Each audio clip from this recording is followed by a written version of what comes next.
तो hello guys, एक और नई वीडियो में आप सबका स्वागत है। और आज हम देखने वाले हैं नारुतो शिपुडेन के दो एपिसोड्स, यानी एपिसोड नंबर 57 और एपिसोड नंबर 58, वो भी एक साथ। तो गाइस एंड तक जरूर देखना। खैर, अगर आपने पिछले एपिसोड को नहीं देखा है तो ऊपर लिंक मिल जाएगा। तो चलिए शुरू करते हैं बिना किसी देरी के।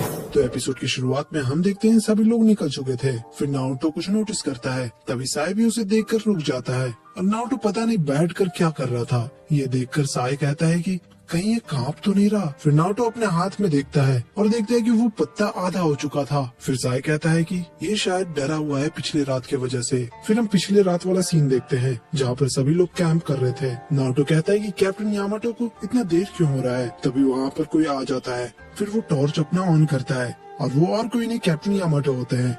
ये देखकर नारुतो डर जाता है। फिर कैप्टन यामाटो कहते हैं कि बहुत डरपोक हो तुम नारुतो। फिर साकुरा उस मिशन के बारे में पूछती है कि वो लोग कब्र क्यों चोरी कर रहे हैं। फिर यामाटो बताते हैं कि ज्यादातर रिच लोगों के कब्र को टारगेट कर रहे हैं वो लोग, और हमें फायर टेम्पल वालों ने हायर किया है। टेम्पल के आसपास 4 टूम्ब है और हमें वही प्रोटेक्ट करने के लिए बुलाया गया है। और वो जितने 4 कब्र है वो सारे के सारे हिडन है। फिर साकुरा पूछते है कि ये टॉम्स को छुपा कर क्यों रखा है। फिर यामाटो बोलते हैं कि तुम्हें याद है सासुरी जिसने थर्ड काजिकावा को पपेट बना लिया था। एक शिनोबी का बॉडी बहुत सारी इन्फॉर्मेशन होल्ड करता है और वो किसी खजाने से कम नहीं है, इसलिए वो लोग उस बॉडी को चुरा रहे हैं। प्रेजेंट में वो लोग अपने डेस्टिनेशन में पहुंच जाते हैं, लेकिन वहाँ पर कोई भी फायर विलेज का मॉन्क नहीं रहता जो उनको रिसीव करने वाले थे। फिर यामाटो और साकुरा कहते हैं कि हम ढूंढ कर आते हैं, तुम दोनों यहीं पर रुको। फिर नारुतो और साई बैठकर वेट कर रहे थे। तभी एक उल्लू आता है पेड़ पर, जिसकी वजह से नारुतो बेचारा डर जाता है। वहीं बगल में साई बुक पढ़ रहा था कि अगर कोई दोस्त डर जाता है तो उसके कंधे पर हाथ रखने से वो शांत हो जाता है। तो साई भी वही करता है। साई जाकर नारुतो के बगल में बैठ जाता है। फिर धीरे धीरे एक हाथ नारुतो पे रखता है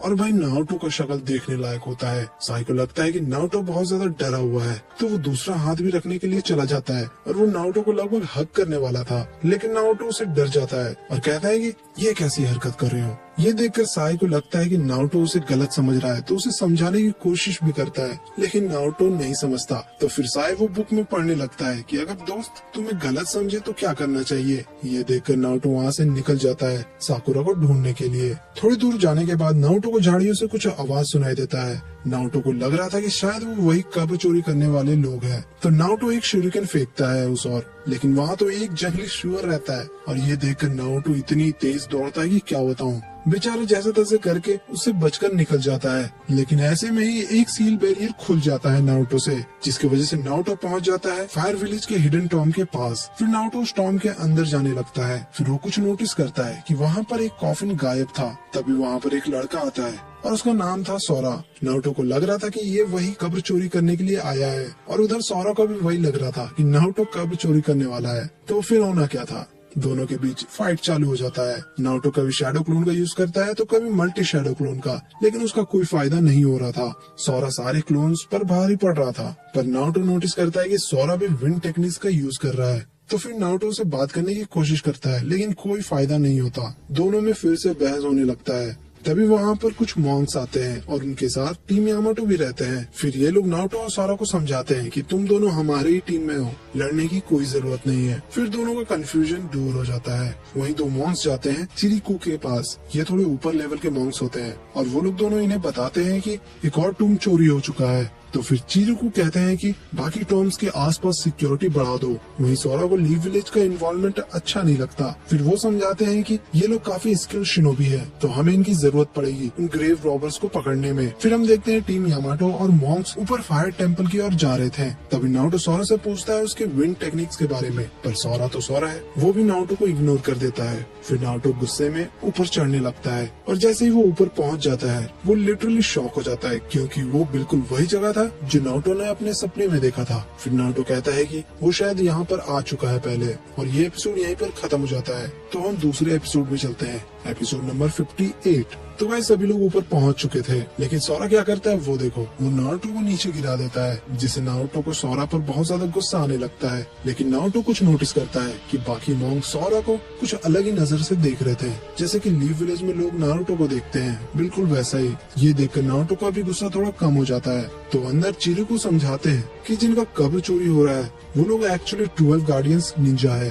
ये लोग वो है जो लैंड ऑफ फायर की डायमियो को प्रोटेक्ट करने के लिए प्रण लिए थे। वैसे डायमियो वो है जो बस एडवाइस देते हैं। नारुतो को कुछ समझ नहीं आता कि आखिर ये लोग का होना या ना होना से क्या ही मतलब है। जब लीफ विलेज के shinobi already land of fires को प्रोटेक्ट कर रहे हैं तो उनको क्या जरूरत है अलग से शिनोबी रखने का। फिर यामाटो बताते हैं कि लीफ विलेज के शिनोबी पूरा नेशन को प्रोटेक्ट करते हैं, लेकिन जो गार्डियंस निंजा है वो लोगों का काम है सिर्फ डायमियो को प्रोटेक्ट करना। इनको फ्यूडल लॉर्ड कहते हैं जो लैंड ऑफ फायर के हेड है। फिर यामाटो बताते हैं ये एक टाइम था जब आसुमा भी एक गार्डियन शिनोबी थे। नारुतो और साकुरा ये सुनकर चौंक जाते हैं। फिर चिरिकू आसुमा का हालचाल पूछते हैं। फिर चिरिकू और समझाते हैं गार्डियंस के बारे में कि उनको जब एक मिशन दिया गया था फ्यूडल लॉर्ड को प्रोटेक्ट करने के लिए, तो उनमें से 6 लोग चाहते थे कि जितने आसपास के विलेज लैंड ऑफ फायर्स के वो सब फ्यूडल लॉर्ड के कंट्रोल में हो। तो ये सारा प्लान पता चल जाता है फ्यूडल लॉर्ड को। फिर वो बाकी 6 बचे गार्डियंस को कहते हैं कि उन 6 गार्डियंस को खत्म कर दो जिन्होंने प्लान बनाया है। इसकी वजह से एक भयानक बैटल होता है जिसमें सिर्फ आसुमा और चिरिकू जिंदा बचते हैं। फिर प्रेजेंट में साई को समझ आ जाता है और कहता है कि इसका मतलब जो टूम्स बॉडी है वो सारे चिरिकू और आसुमा के फ्रेंड्स है। साई को भी एहसास होता है कि नारुतो और साकुरा का दर्द कि अगर यही सेम चीज सासुके के साथ होता तो उन्हें कैसा लगता। फिर नारुतो चिरिकू से कहते हैं कि वो लोग उन लोगों को पकड़ कर खत्म कर देंगे। टेम्पल के बाहर हम देखते हैं सभी लोग प्रैक्टिस कर रहे थे। तभी नारुतो नोटिस करता है कि सोरा अच्छे से फाइट नहीं कर रहा था, वो बार बार हार जा रहा था। ये देखकर नारुतो भी फील्ड में आ जाता है। फिर नारुतो और सोरा के बीच एक फाइट चालू होता है। थोड़ी देर फाइट करने के बाद सोरा कुछ नोटिस करता है कि वहाँ पर बाकी मॉन्क्स भी उसे घूर रहे थे।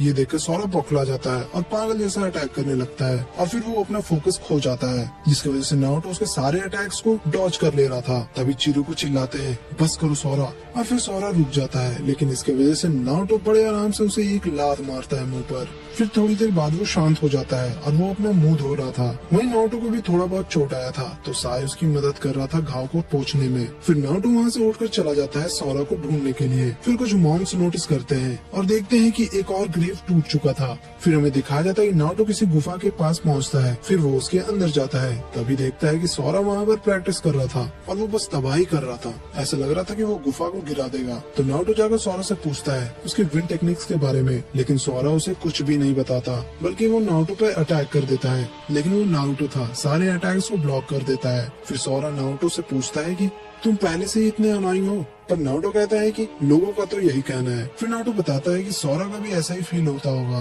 क्योंकि विलेज के लोग सोरा को भी वैसा ही देखते हैं जैसे नारुतो को विलेज में बाकी लोग घूरते हैं। फिर सोरा कहता है कि उसे कोई भी पसंद नहीं करता, लेकिन उससे भी ज्यादा वो खुद से नफरत करता है, क्योंकि उसके अंदर कुछ अलग ही टाइप का पावर है। उसे ये पावर बिल्कुल नहीं पसंद, लेकिन वो उसे खोना भी नहीं चाहता, क्योंकि उसे अपने फादर को जिसने मारा है उसे बदला लेना है। तभी सोरा को एक पेट्रोल बर्ड दिखता है। फिर वो दोनों टेम्पल की ओर चले जाते हैं। वहीं चिरिकू बताते हैं कि एक और टोम चोरी हो चुका है, तो टीम यामाटो और सोरा दूसरी टूम की ओर जाएंगे ताकि उन लोगों को घेर सके।